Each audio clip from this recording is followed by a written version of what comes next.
आ जाइए बच्चा। हेलो बच्चा, जैसा कि इससे पहले हम लोग त्रिभुज के कुछ भाग पढ़े थे, यानी ज्योमेट्री का। किसका बच्चा? ज्योमेट्री, ज्यामिति। क्या बच्चा? ज्यामिति। इसमें हम लोग त्रिभुज पढ़े थे। त्रिभुज, ठीक है। आवाज नहीं करिए, ठीक है। त्रिभुज में हम लोग थेल्स परिमेय को देखे थे, यानी थेल्स जी के द्वारा दिया गया एक परिमेय था। बताए थे वो अपने परिमेय में कि किसी भी त्रिभुज के एक भुजा, है ना, के समांतर कोई एक रेखा खींची जाती है, सीधी रेखा। कोई एक भुजा, एक त्रिभुज में कितने भुजा होते हैं? 3 भुजा, जिसमें से एक भुजा कोई भी ले लीजिए और उसके दम समानांतर, समानांतर समझते हैं, बीच की दूरी बराबर होना चाहिए, उसके समांतर एक रेखा खींची जाए तो अन्य दो भुजाएं जो है एक ही अनुपात में विभाजित हो जाती है। जैसे हम बताए थे फिगर बना करके भी कि मान के चलिए कि त्रिभुज है और मान के चलिए इसी के इस एक भुजा मान लेते, इसी के समांतर एक रेखा इसे खींच दिए, तो देखिए तो सीधा यहाँ से फालतू मान के चलो मिटा देते हैं इतना। आप बताइए, जब ऐसा समानांतर इसके समांतर खींचे तो ये वाला भुजा को और ये वाला भुजा को ये बिंदु पे काटा कि नहीं? तो ये काटता है, तब ये इस तरह से बोला गया है कि जो अन्य दो भुजा है वो एक ही अनुपात में विभाजित होता है। एक ही अनुपात कहे तो ये जितना होगा उतना ही होगा, और उतना ही मतलब इसको हम लोग नाम दिए थे ए बी सी, इसको डी और ई, यानी ए डी है ना बटा डी बी, और बराबर हुआ था ए ई बटा इसी का। ये वाला हम लोग सिद्ध करके भी देख चुके थे। इसी को बोला जाता है थेल्स परिमेय। क्लियर? अब इसमें थोड़ा सा हम लोग कहीं कहीं पे ऐसे लिख देता है बच्चा कि ए बी बटा ए डी, क्या ए डी बराबर ए सी बटा ए ई। तो क्या ये गलत है कि सही है? इसको हम लोग देखेंगे कि ये सही है या गलत। तो इसको देखने के लिए, समझने के लिए देखते हैं, कोशिश करते हैं कि आखिर ये कैसे लिखाता है। छोटा सा बात है, उसको समझने की कोशिश करेंगे। देखो, इसको हम हटा देते हैं और थेल्स परिमेय को अच्छा से आप समझ ही चुके हैं, तो बस उसी से लेकर के आगे थोड़ा सा बढ़ेंगे। सुनिए बच्चा, आपको पता है मतलब टिप्पणी जैसे याद रखते हैं ना, टिप्पणी मतलब मेन बात, मुख्य बात, कि कोई बता दिया गया कि भाई त्रिभुज ये है, ठीक है। अब इस त्रिभुज में एक समानांतर रेखा खींच दिया गया है A B C D E. तो हम लोग तो बच्चा यही ना जानते हैं कि थेल्स परिमेय के अनुसार, किनका अनुसार? थेल्स प्रमेय के अनुसार, अनुसार क्या बच्चा? तो ए डी बटा डी बी बराबर ए बटा ईसी। ये तो हम लोग थेल्स परिमेय के अनुसार जानते हैं। तो बच्चा हम लोग कैसे लिख सकते हैं पूरा पूरा भुजा? ये तो थेल्स परिमेय ना कहते हैं। तो एक टिप्पणी वो दिए थे कि बाबू हम लोग लिख सकते हैं एक चीज और, कि ए बी बट्टा ए डी, यानी पूरा भुजा ई छोटका के, फिर पूरा भुजा बट्टा छोटका के।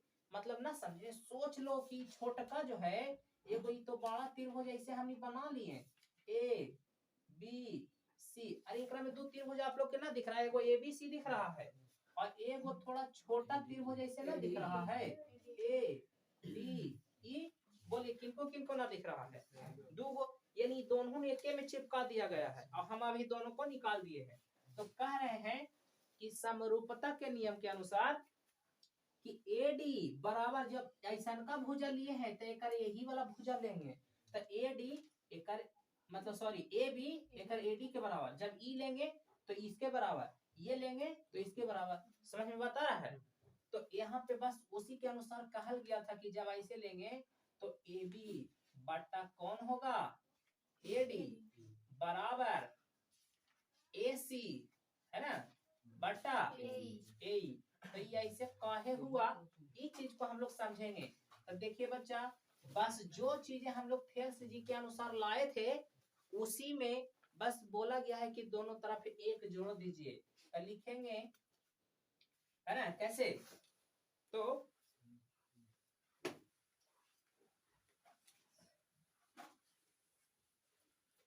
इसमें यानी थेल्स जी के अनुसार एडी बटा इतना में लिख देते हैं, में दोनों तरफ एक जोड़ने पर, ठीक है, एक जोड़ेंगे, देखना जो हम अभी सिद्ध किए थे एक अनुसार वो अपने आ जाएगा। देखो जोड़ने पर था एडी बटा क्या डीबी प्लस एक, इधर जोड़ दिए, अब ऊपर टी में आ जाओ बराबर के चिन्ह दे करके, ए बटा इसी प्लस एक, यही ना बोलल गया।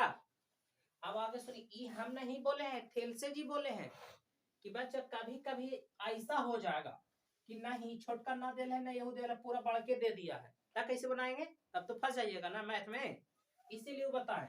तब देखिए क्या करना है कि इसको आप कर लीजिए क्या एलसीएम, क्या देखो एलसीएम लेंगे तो क्या हो जाएगा बच्चा, ए डी प्लस डीबी बटा डीबी, ना समझे एलसीएम में डीबी ना होगा, और डीबी को डीबी से भागा देंगे तो एक बचेगा, एक के एडी में गुना करेंगे तो एडी है।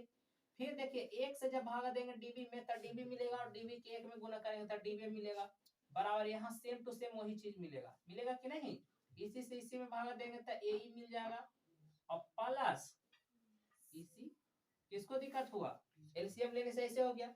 अब आगे आ जाइए आप लोग, ज्यादा दिमाग नहीं लगाना है, देखिए एडी प्लस डीबी कितना के बराबर दो, एडी देखो यहाँ ध्यान से समझाने की कोशिश कर रहे हैं, एडी प्लस क्या है देख लीजिए, एडी और ये डीबी जुटेगा तो केकर बराबर बच्चा, कोई दिक्कत है समझ में तो बोलो, तो एडी प्लस डीबी की जगह पे हम लोग ए बी ना लिख सकते हैं, और बट्टा में नीचे हमारा डीबी है, ये है, बोलो कोई दिक्कत नहीं। अब बराबर यहाँ पे भी तो सेम चीज, ए प्लस देख लो, ए प्लस क्या इसी कितना के बराबर एसी के, तो यहाँ पे ना लिख सकते हैं एसी बट्टा इसी। अब बताइए ये बन गया कि ना एक पूरा भुजा वाला, तो कहीं कहीं आपको ये भी डाल देगा और आप परेशानी में पड़ जाइएगा। तो उम्मीद है कि आपको ये भी समझ में आ गया होगा कि हमको छोटा छोटा भुजा ना देके बड़का डायरेक्ट दे देगा, तो ए बी बटा डीबी वाला लगा लेंगे, क्लियर। तो इसको नोट करिए जल्दी से अपना।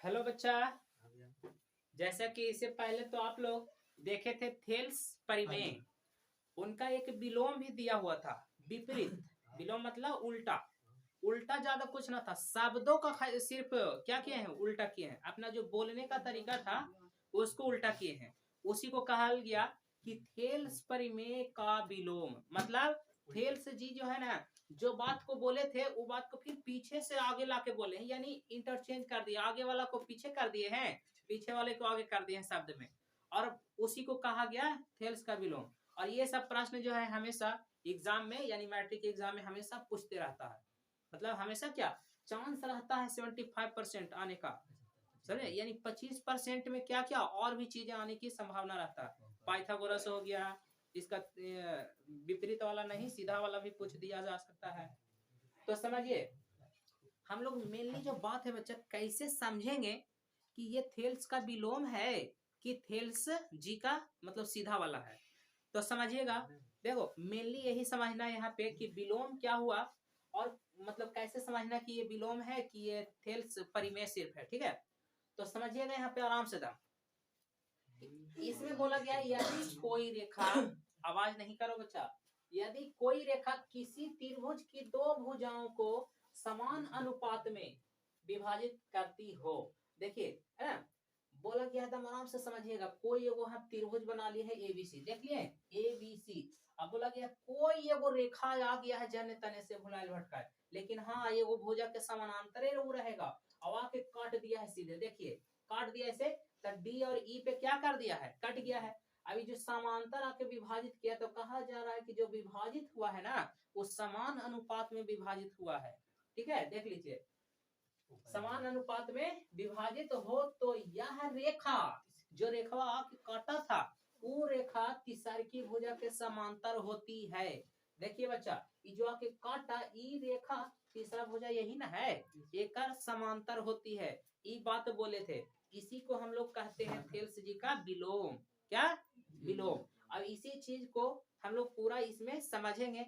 इससे पहले आप समझिएगा कि थेल्स जी का परिमेय आप लोग पूरा समझे थे, उसको कैसे समझना था। तो उसमें बोले थे यदि किसी त्रिभुज के, है ना, दो भुजाएं एक ही अनुपात में, नहीं ये तो यही वाला हो गया, किसी त्रिभुज के क्या था उसमें समांतर रेखा करके विभाजित करते, यानी फिर से सुन लो क्या था कि यदि किसी त्रिभुज की एक भुजा के समांतर एक रेखा खींची जाए। हाँ सुनिएगा, कोई त्रिभुज बना, देखो हम अंतर से तो समझा रहे हैं बच्चा कि थेल्स जी कैसे समझेंगे और उनका विलोम कैसे समझेंगे। तो विलोम में बताया गया कि कोई एक रेखा आएगा और दो जो ये भुजा बचा रहेगा उसको काट देगा, और काटने के बाद है ना मेजरिंग करना है, नापना है कि हाँ भाई जो काटा जाके वो तीसरकी के समांतर है कि नहीं है, तो थेल्स का विलोम है। और वो चीज है तो सिद्ध करिए उसको कि कैसे है, ठीक है, वो विलोम कहला जाएगा। और जानते हो 5 नंबर में आता है आपके मैट्रिक एग्जाम में, क्लियर। अब इनका थेल्स जी का विलोम नहीं सीधा वाला में, यानी कि थेल्स परिमेय में क्या था, तो उसमें बताया गया था कि यदि कोई त्रिभुज, है ना, के क्या समांतर रेखा, कोई त्रिभुज के यानी किसी त्रिभुज के समांतर रेखा, है ना, जब ये उसकी तीसरी भुजा के समांतर खींचेंगे, यानी कोई एक त्रिभुज ले लीजिए और उसका एक भुजा कोई भी लीजिए और उसके समांतर एक रेखा खींच दीजिए। खींचने के बाद जो है दो भुजा जो बचेगा, अन्य दो भुजा उसको एकदम बराबर बराबर में बांट देगा, यानी विभाजित कर देगा। ये बात इनका थेल्स जी का परिमेय में था। तो सुनिएगा, दो चीज आपको समझने लगी, पहचानने के लिए एकदम सिंपल बात याद रखना है, लास्ट में विभाजित करती है तो थेल्स परिमेय, और लास्ट में रहेगा समांतर होती है तो उसका विलोम। क्लियर? यानी सिद्ध करके विलोम में लाना रहेगा ये वाला d/bc, और थेल्स परिमेय में सिद्ध करके लाना रहेगा ये वाला, जो कि जब भी विलोम बोलेगा ना बच्चा तो ये दिया हुआ रहेगा, ना भी दिया हुआ रहेगा तो वहीं जाता है, देख लो, है ना, लेकिन ये दिया हुआ रहेगा, ठीक है, मतलब दिया हुआ रहेगा नहीं, हमें के लिखना पड़ता है। देखिए हम लोग लिखे हैं, चलिए समझते हैं अब कैसे कैसे किया गया है। थेल्स परिमेय आपको समझ में आयल है तो ये तो आराम से आएगा, क्योंकि सारा चीज उसी पे है, ये था सिर्फ शब्दों का यहाँ पे बदलाव हुआ। सुनिए प्रश्न तो आप देख लिए, थेल्स परिमेय का विलोम, है ना, यदि कोई रेखा किसी त्रिभुज के दो भुजाओं को समान अनुपात में विभाजित करती है तो यह तीसरी भुजा के समांतर होती है। क्लियर? ये क्वेश्चन हो गया। अब बच्चा, अब इसको सिद्ध करना है, तब उसके लिए देखिए हम लोग विशेष बात, जिसको विशेष प्रतिज्ञा भी बोलते हैं, क्या लेंगे हम, कैसे बनाएंगे हम कि वो बात सिद्ध होगा जो थेल्स जी कहे गए हैं। तो देखिएगा, सबसे पहले मान ले कि, है ना, रेखा DE त्रिभुज ABC की भुजा AB और AC को D और E बिंदु पर विभाजित करती है। देखिए बच्चा, मान लिए हैं ऐसा, तब माने हैं तो उसको इमेजिनेशन करके हम लोग बनाए कि भाई DE ABC को बिंदु D और E पर क्या करती है बच्चा, तो D और E बिंदु पर विभाजित करती है। जो जितना मतलब हम लोग बोले थे उतना बना भी दिए हैं और लिख भी दिए हैं। और जब विभाजित करती है तो हम जानते हैं थेल्स परिमेय के अनुसार कि AD/DB बराबर AE/EC होता है। क्लियर? अब आगे हमें के सीधे क्या करना है, तो बोला गया है लास्ट में कि यह रेखा, मतलब रेखा तीसरी भुजा के समांतर होती है। क्लियर? तो तीसरी भुजा के बच्चा समांतर जब होती है तब देखिए कि जो रेखा था वो DE था, और तीसरी भुजा बता के देखिए कौन था, BC। अब बोला है दोनों एक दूसरे के समांतर होते हैं, क्या नहीं है समांतर है, तो यही चीज को हमें सिद्ध करके लाना है। तो सिद्ध करना में लिख दिए। अब बच्चा बात है कि रचना कैसे करेंगे, रचना मतलब उसको कुछ कुछ और बना देंगे तब ना हमें सिद्ध करने में आसानी होगा। तो देखिएगा रचना में लिखिए D से DM, अब जहां जो लिखल है वो वहां मिलावो। D से वो DM रेखा खींचे डॉट डॉट में, उसके बाद तथा E से EN, देख लीजिए E से EN, है ना, लंब AB और AC पर डाला गया है। यानी देखिए बच्चा DM और EN, DM और EN AB पर और AC पर लंब ना है, लग रहा होगा भैया, हम एडी पर कह देते लंब तो गलत होता नहीं बच्चा, गलत ना होता, वो सही होता। लेकिन ई वाला बड़ा हल्का भाग पूरा यहाँ से यहाँ लेके बोलेंगे। इथेल्स जी में भी हम बोले थे काहे कि यहाँ से सिर्फ लीजिएगा तो ये ऊंचाई खाली एडीए के यही त्रिभुज के लिए हो जाएगा, और पूरा में लेंगे तो ये ऊंचाई जो है पूरा बड़का त्रिभुज के लिए हो जाएगा। क्लियर? इसीलिए हम लोग ए बी और ए सी लिखे हैं, देख लीजिए ए बी और ए सी पर डालें। और बाद क्या करना है तब बी को ई से, देखो बी को ई से और सी को डी से मिलाया। देख लीजिए जो किए हैं वही ना लिखे हैं, बताओ तुम लोग कहता है, तुम ही लोग कहता है कि भैया यही चीज तो याद ना रहेगा, याद करे वाला है नहीं, बस ये खाली फिगर याद रखना है और अपने आप जो फिगर में किया है ये तमाम याद ना रखेगा, याद कुछ रखना, इमेजिन कर लेना है। कैसे तुम लोग के याद है कि वो रोहित के शकल सूरत ऐसा था, कहीं देख लेगा वैसा लड़का के, वो ना भी रहेगा तैयो आप कहिएगा ये रोहितवा है ना, वो देख लेगा तो कहेगा चंदनवा है, तुम ना है, खाली तुमको सकलिया के आदमिया को देख लेगा तो जान जाएगा ये फलना है। कैसे? कहे कि वो चेहरा छाप गया है।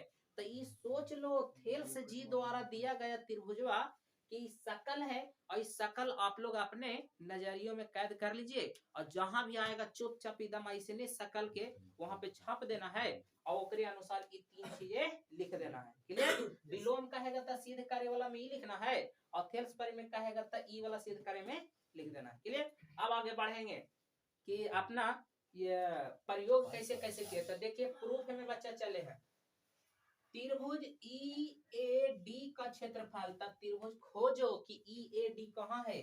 ई ए डी लग रहा होगा कि जब थेल्स पढ़ाए थे तब बोले थे ए डी ई, ऐसे ना, तो ऐसे लिखते तक का गलती होता नहीं, उस सीधा में वैसे लिखे थे, थेल्स परिमेय के सीधा ना था तो सीधा में लिखे थे, यहाँ होकर विलोम पढ़ रहे हैं तब विलोम ही लिखते हैं, है ना। ऐसा नहीं है कि गलत ऐसे लिख देंगे तो गलत होगा, नहीं, जब विलोम पढ़ रहे हैं तो सब उल्टा करो, नहीं समझे।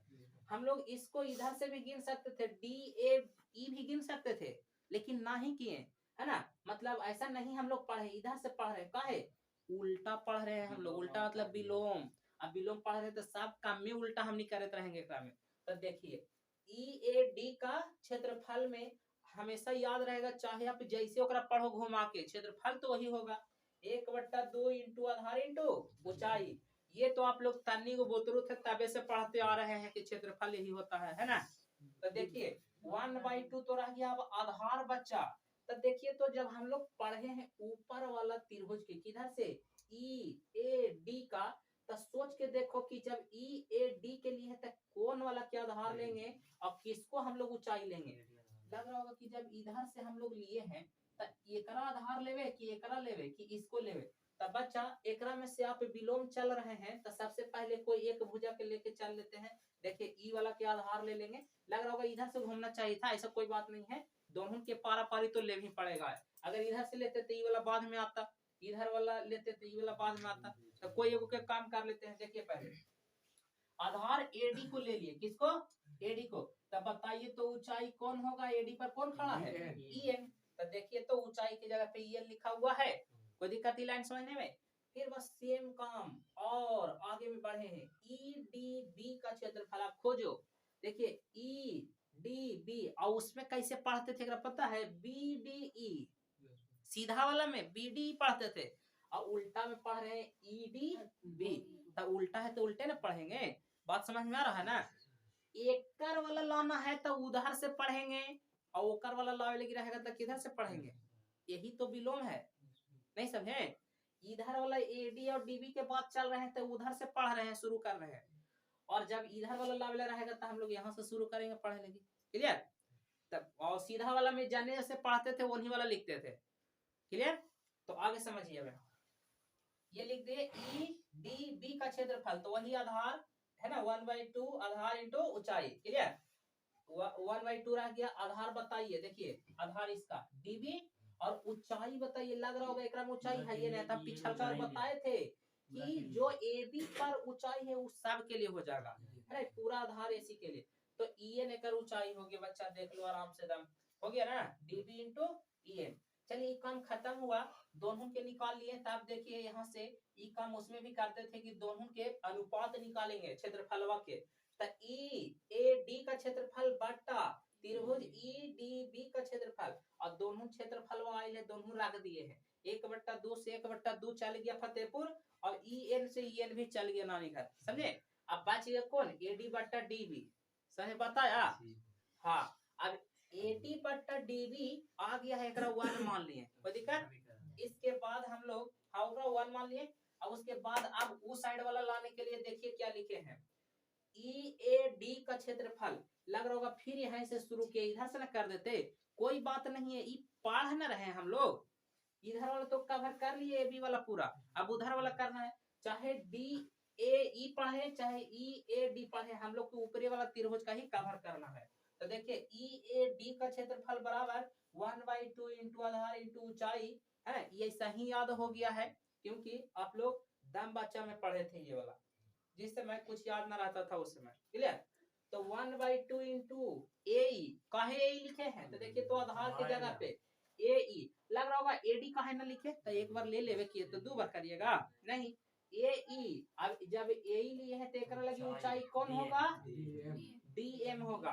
तो देखिए बच्चा डीएम लिखल है, हाँ सॉरी ये, हाँ ए बट्टा डीएम हो गया।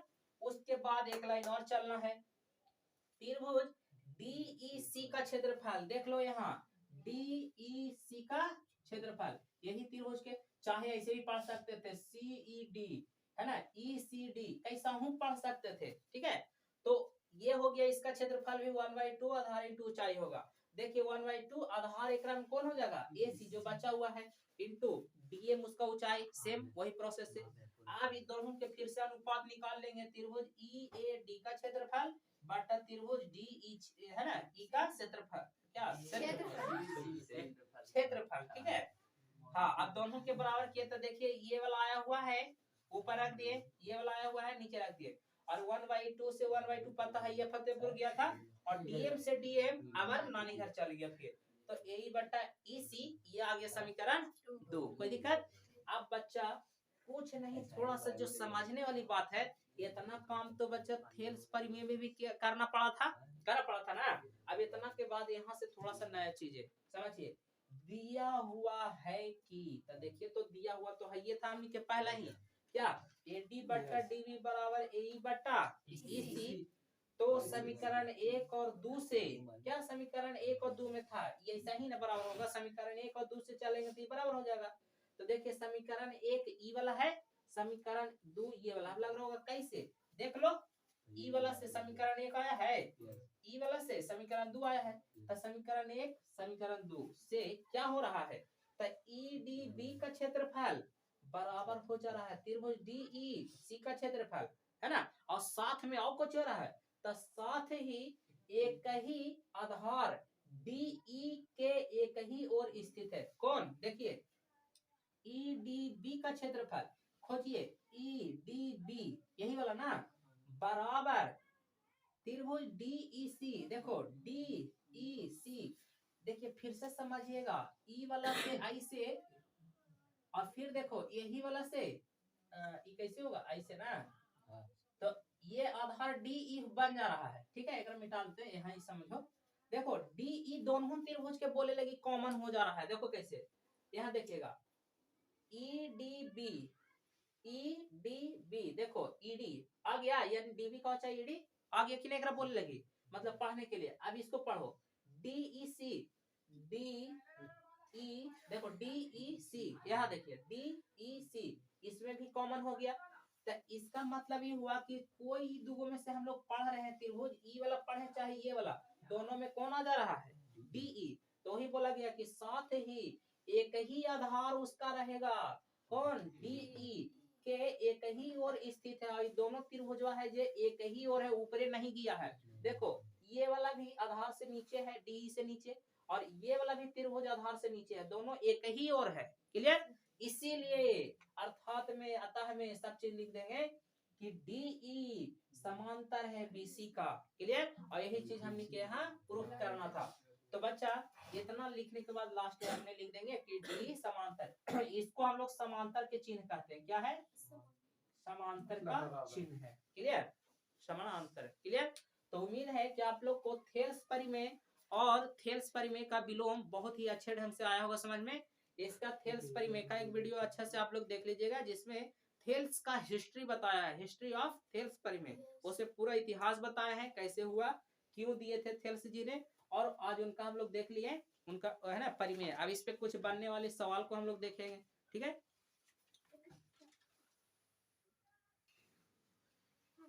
तो बच्चा अभी तक विलोम देख लिए है ना, और परिमेय भी देख लिए।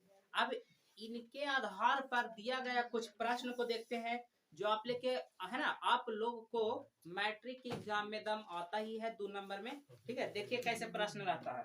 अपना एक्सरसाइज निकालिए 1 के ए, है ना, जो भी आई है बस उसको देख लेते हैं। देखिए प्रश्न में है कि x का मान निकालिए, किसका मान निकाले। बच्चा हल्ला नहीं करो। देखो तो एक ऐसा बनाया हुआ है चित्र, और इसमें नामकरण किया हुआ है ए बी सी, और ये डी ई। क्लियर। अब यहाँ पे देख लीजिए, ये वाला x है, ये 34 है, और ये 16 है, और ये 17 है। देखो बच्चा, आपका G12 है 12। देखो इधर, आप जानते हैं थेल्स प्रमेय के अनुसार, इनके अनुसार देखिएगा बच्चा क्या, तो AD बट्टा DB बराबर AE बट्टा EC। क्लियर। अब समझो, AD का मान है देवर बाबू, हाँ, एक से रख दिए। देखिए ये ना याद रहेगा तो बना लीजिएगा, नहीं याद होगा फिगर से। बटा DB कितना है 16, रख दिए, बराबर के चिन्ह दे देंगे। AE के मान कितना बचा, और बटा EC का मान 17। कोई दिक्कत। आप समझो, दोनों को उठा के बाहर फेंक देंगे, सॉरी भगा देंगे क्लास से, समझ में नहीं आ रहा पढ़ा रहे हैं। देखो इधर, आप बच्चा पहाड़ा से पढ़े आता तो काट सकते हैं, 17 दूनी 34, ना पढ़े आवेगा तो गुना कर देना, तो इससे ज्यादा भारी नहीं पड़ेगा, कटत रहेगा तो काट देना। ठीक है। आप बताइए x बट्टा 16 कितना 16, और उधर 2 बट्टा कुछ न था। अब आप लोग के कैंचिया गुना पूछा था, कैंची देखते हैं तिरछा तिरछा ऐसे रहता है।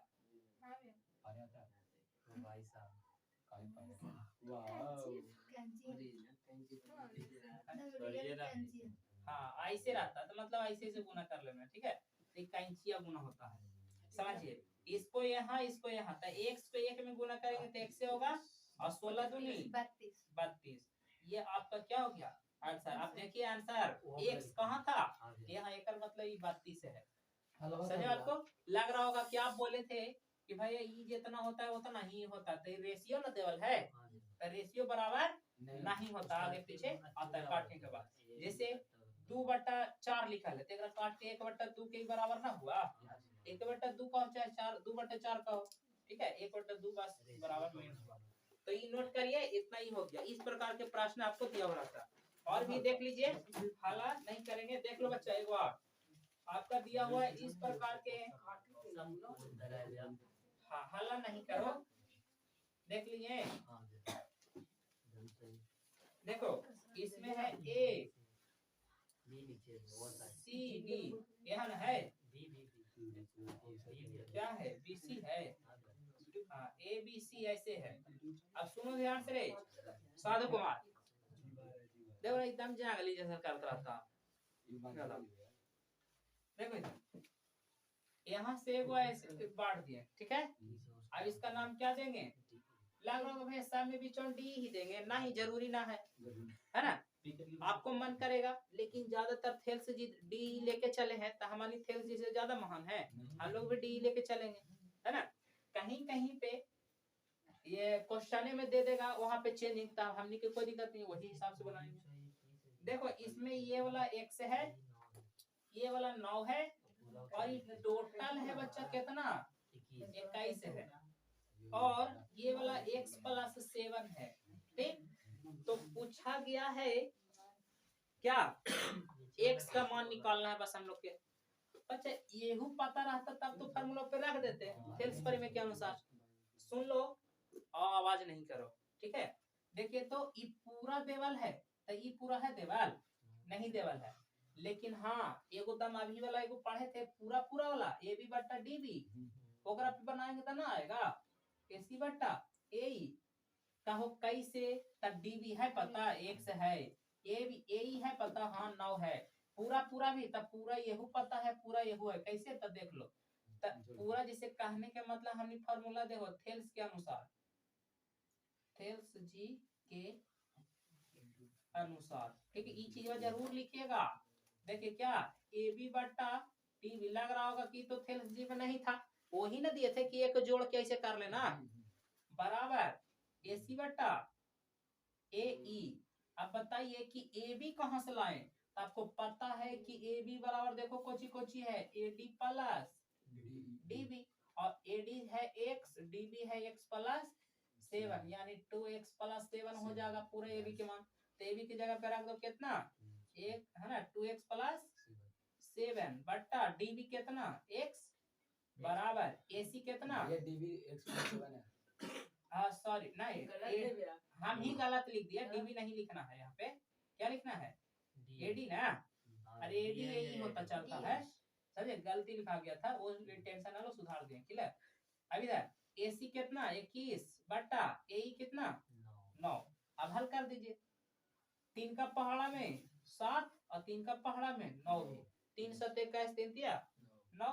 अब तिरछा तिरछे यानी कैंचिया गुना करो तो 3 दूनी 6x प्लस 21 बराबर 7x। अब ये x को उधर लेके चल जाओ तो 7x माइनस 6x बराबर इधर 21 है, यानी x बराबर 21।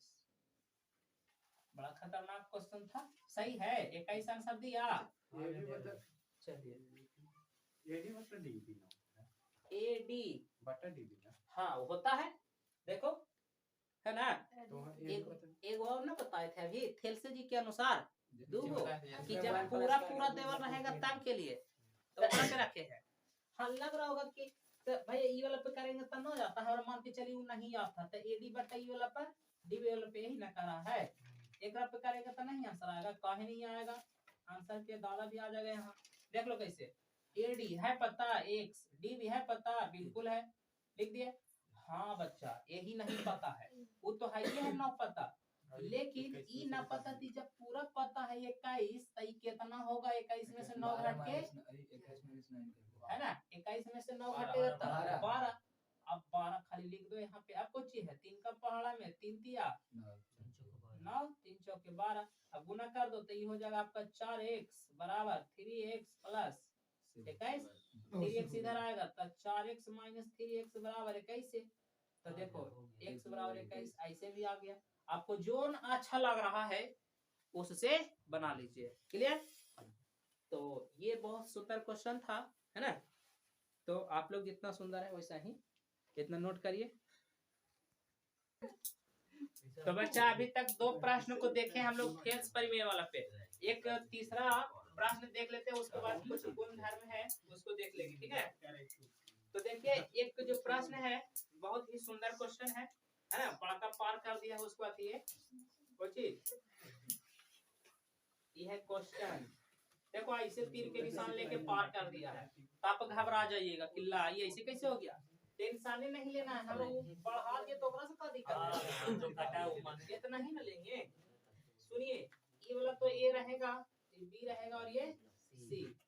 सुन लीजिए इसमें देवल कोची कोची है, तो देवल है x भाई देवल है 1.8 सेंटीमीटर, साधु के दम उड़ जाएगा काहे कि पॉइंट में आ गया देखना है पहले। हाँ अब कहेगा भैया माइथवा तो धसवे नहीं करता है। 7.2 देवल है डीबी और एगो 5 पॉइंट कितना दिया हुआ है 4 सेंटीमीटर, और x के मान निकालना है ना, बना लीजिएगा उसी पे देख लो। थेल्स जी के अनुसार क्या था थेल्स परिमेय से, ठीक है। देखिए क्या बचा एडी बट्टा दीदी एडी बट्टा दीदी बोल दिया तो एडी बट्टा डीबी बराबर एई बट्टा ईसी ए देखो इधर एडी के मान x डीबी का 7.2 बराबर 1.8 बटा 5.4 18 चौके 18 तिये 54 भैया। अच्छा 18 तिया 18 तिया तब पॉइंट में चल जाएगा 54 कट गया दिक्कत है पॉइंट से पॉइंट उड़ गया ऐसा सोच लो। अब देखिए इधर x बटा 7.2 बराबर 1 बटा 0.3 आपको मन है कि नहीं पॉइंट वाइट हम हटा देना चाहते हैं तो क्या करिएगा x इंटू नीचे वाला के हटाएंगे तो ऊपर 10 और 72 और इसको हटावेगा तो 10 बटा 3 देखिए तो 3 का से कट जाएगा 3 दूनी 6 3 चौके है ना 12 यानी 24 तिया 72 कट गई ये वाला आई 10 से 10 बेचारा के उड़ा दो तब बच गया x बटा 24 बराबर 1 बटा 1 यानी x बराबर 1 गुना हुआ x में तो x से 24 1 में हुआ तो 24 सेंटीमीटर आंसर। ठीक है ये आ गया। अभी रुक जा एक प्रश्न बहुत ही सुंदर ये लघु उत्तरीय प्रश्न में दिया हुआ है देखिए कैसे है। इसमें है a b c d है ना यहाँ से यहाँ d और e है क्लियर समझ लो। इसमें दिया हुआ बच्चा x प्लस 7 ये वाला और ये दिया हुआ है आपको ये यहाँ 2 दिया हुआ है और ये है x माइनस 8 है ठीक और ये टोटल यहाँ से यहाँ दे दिया है कुछ बच्चा कितना पता है x प्लस 3 दिया हुआ है। अभी पूरा देवल वाला पे बताए हैं ना पूरा जब पूरा देवल रहेगा तब पूरा वाला पे रख लीजिएगा तो जल्दी से बनेगा और क्या अकेले अकेले पे रखेगा तो ना बनेगा इतना देवल ही पूरा में से ये 2 घटावे पड़ेगा तो ये वाला x प्लस 1 आ जाएगा नहीं समझे देखो ये पूरा था x प्लस 3 और ये 2 देवल दी घटाएंगे तो नहीं मिलेगा तो 2 घटा देंगे तो x प्लस कितना 1 एक मतलब ये वाला x प्लस 1 रहेगा जब वैसे बनाएगा तो ये ऐसे कर लीजिएगा ठीक है। तो देखो हम लोग यहाँ तो आराम से हल कर लेते हैं इसको ए बी बटा देखो पूरा वाला पे चले हैं बटा डीबी डीबी एडी ना एडी बराबर एसी बटा एई और एई पते नहीं है पता तो वही तो यहाँ से निकल जाएगा। देखो कैसे ए बी कितना है तो ए बी निकालने के लिए देखो साइड में तुमको करना पड़ेगा एडी प्लस डीबी और एडी के मान है x प्लस 7 और डीबी के मान है x माइनस 8 तो आप ही बताइए x x मिलकर 2x और ये हो जाएगा माइनस 1 तो आप लिख दीजिए 2x माइनस 1 बटा एडी है x प्लस 7 बराबर एसी का मान हो गया x प्लस 3 और ये बटा एई खाली हाँ तो देखिए एई तो पता नहीं है वो निकाल ही पड़ेगा है ना। देखो एई निकालने के लिए आप यहाँ पे लिख लीजिए एई बराबर क्या AC माइनस AC में से क्या घटा देंगे EC तो क्या हो जाएगा x प्लस मतलब x प्लस 3 माइनस 2 तो x प्लस कितना 1 तो यहाँ पे रख दीजिए कितना बचा x प्लस 1 तो सब चीज निकाल लिए तो वो वाला से डायरेक्ट वाला से भी बना सकते हैं है ना। देख लो हल कर लीजिए ये तो गुना वाला में आ गया बड़ा झमेला वाला चीज है तो झमेला है सॉल्यूशन कर लेंगे इसको। हाँ देखिए कैसे 2x² हो जाएगा फिर हो जाएगा माइनस x है गुना करिएगा था और फिर ये 1 से कर दो तब प्लस 2x माइनस 1 बराबर x² plus 3x plus 7x plus 7 21 ये वाला इसे समझ जाना ठीक है। और बताइए x इधर आ जाएगा तो ये हो जाएगा 2 में से 1 घट जाएगा तो खाली x² और ये मिल के कितना सिर्फ प्लस में x समझे प्लस में x और ये हो जाएगा 10x इधर आ जाएगा तो कितना हो जाएगा बच्चा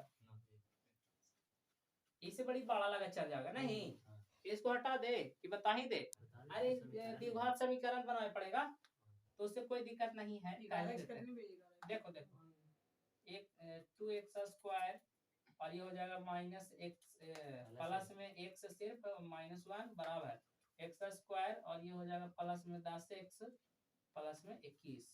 अब बताइए इसको सबको एक दाने कर दें 2x² था तो सिर्फ x² हो जाएगा इधर आएगा था 10 है तो ये माइनस में 9x हो जाएगा और ये हो जाएगा माइनस में कितना 22 बराबर 0 नहीं 21 था इधर आएगा था अब यहाँ पे 22 को ऐसा तोड़ो कि कितना आ जाए 9, 11 तो नहीं, x square minus 11 x plus 2x minus 22 बराबर 0, यानी x कॉमन तो x माइनस 11 और प्लस 2 कॉमन तो x माइनस 11 यानी 0, यानी x प्लस 2 और x माइनस 11 बराबर 0। तब कह सकते हैं x का मान एगो 11 एगो माइनस कितना, तब माइनस वाला ना लेंगे, x का मान कितना ले लेंगे 11, यानी जहाँ x है बच्चा उस शर्त के जगह पे कितना आएगा 11 आएगा।